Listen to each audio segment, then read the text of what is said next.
जय हिंद मेरे प्यारे दोस्तों। स्वागत है आपका अपने YouTube चैनल पर, जहां पर आज आप सीखने वाले हैं समीकरणों को हल करना आसान और सरल तरीके से। समीकरण को हल करना जब शुरू करते हैं तो इससे पहले आपको कुछ नियमों को ध्यान रखना पड़ता है। यहाँ पे आपको ये ध्यान रखना है कि अगर कोई हमारी प्लस की संख्या है प्लस की संख्या है वो बराबर के दूसरी तरफ जाएगी पक्षांतर होके, तो वो माइनस की संख्या हो जाएगी। दूसरा, अगर वो माइनस की संख्या है तो बराबर के दूसरी तरफ जाके वो आपकी प्लस की संख्या हो जाएगी। फिर अगर गुणा की संख्या है तो बराबर के दूसरी तरफ जाके वो भाग में चली जाएगी, और अगर भाग की कोई संख्या है तो वो बराबर के दूसरी तरफ जाके गुणा में चेंज हो जाएगी।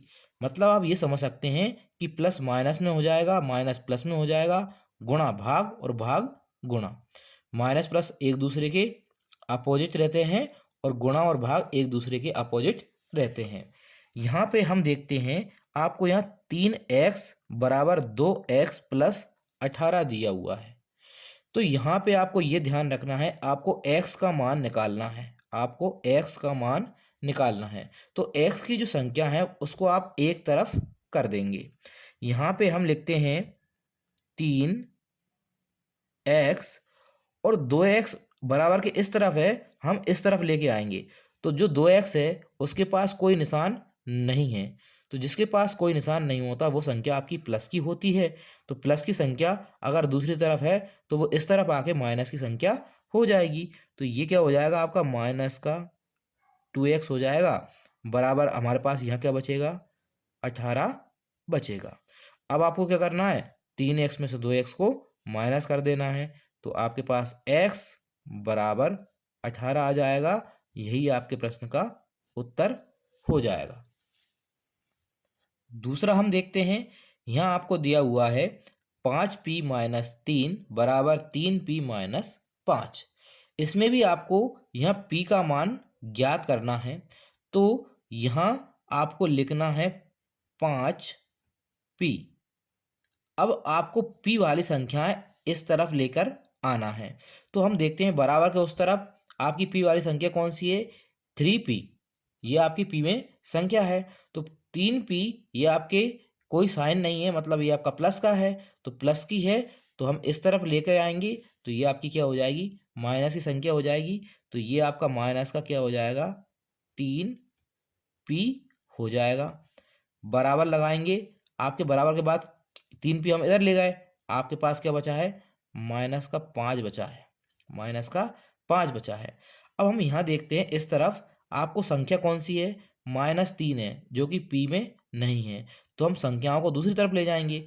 यहाँ माइनस की संख्या थी, तो जब माइनस की संख्या होती है दूसरी तरफ जाती है तो प्लस की संख्या हो जाती है। तो जब माइनस की संख्या बराबर के दूसरी तरफ जाएगी तो ये क्या हो जाएगी, आपकी प्लस के 3 हो जाएंगे।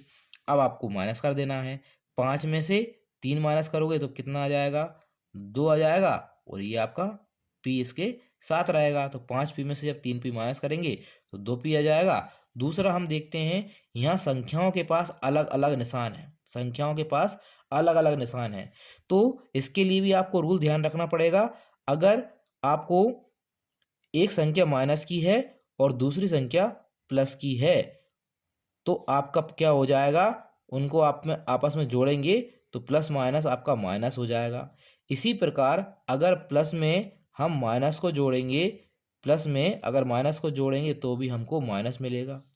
अगर हम प्लस में प्लस को जोड़ते हैं तो आपको प्लस मिलता है, और अगर माइनस में आप माइनस को जोड़ते हैं तो भी आपको प्लस मिलता है। तो हम यहाँ अलग अलग संख्या है, एक माइनस का एक प्लस का है। तो एक माइनस का होता है एक प्लस का होता है, वो संख्याएं आपस में माइनस हो जाती हैं।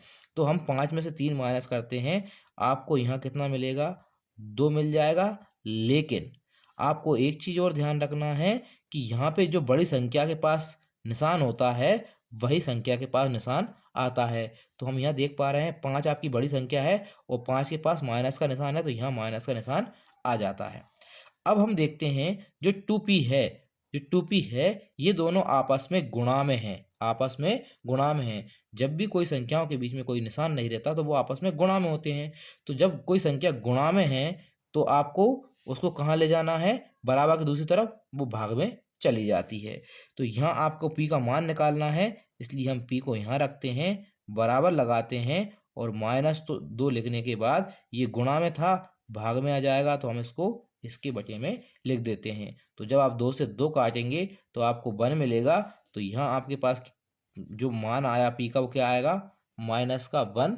आपका p का मान यहाँ आपको प्राप्त हो जाएगा। यहाँ हम अगला प्रश्न देखते हैं।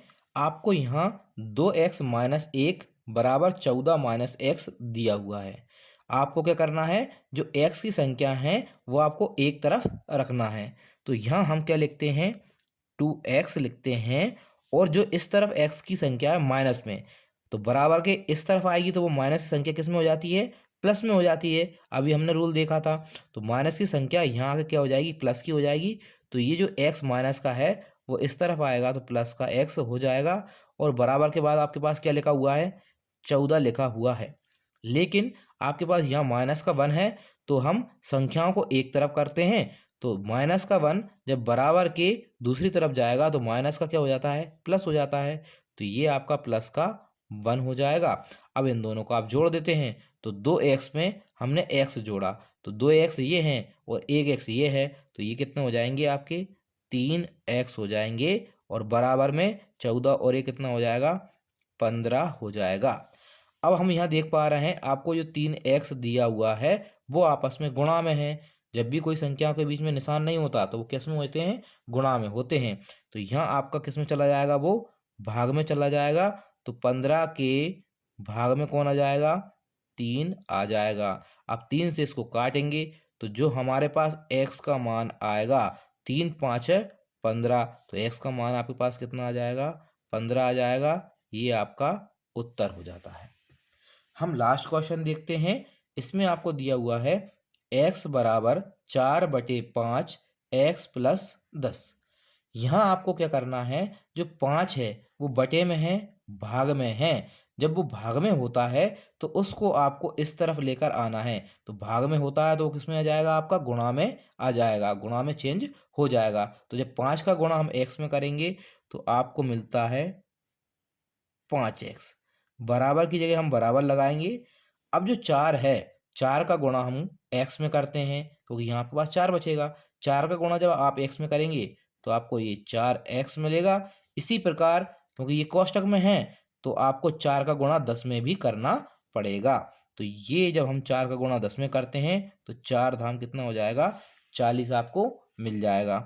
अब हम देखते हैं कि आपको x की संख्या एक तरफ करना है, तो हम यहाँ लेते हैं 5x, बराबर के बाद जो 4x है वो आपका प्लस का है क्योंकि इसके पास कोई निशान नहीं है, मतलब प्लस का है। तो ये संख्या जो प्लस की होती है वो इधर आके बराबर की दूसरी तरफ माइनस की हो जाती है। तो माइनस का क्या हो जाएगा आपके पास, 4x हो जाएगा, और बराबर में क्या बचेगा आपके पास, 40 बचेगा। अब हम देखते हैं 5x में से अगर 4x माइनस होता है तो आपको x मिलता है। 5 में से 4 माइनस हुआ तो x मिला। यहाँ आपके पास कितना मान आ गया, 40 आ गया। तो यहाँ आपकी x की वैल्यू 40 आ चुकी है। इस प्रकार आप समीकरणों को साइन की सहायता से, निशान की सहायता से आसानी से हल कर सकते हैं। अगर आपको हमारी वीडियो पसंद आती है तो हमारे चैनल को सब्सक्राइब और लाइक ज़रूर से कीजिएगा।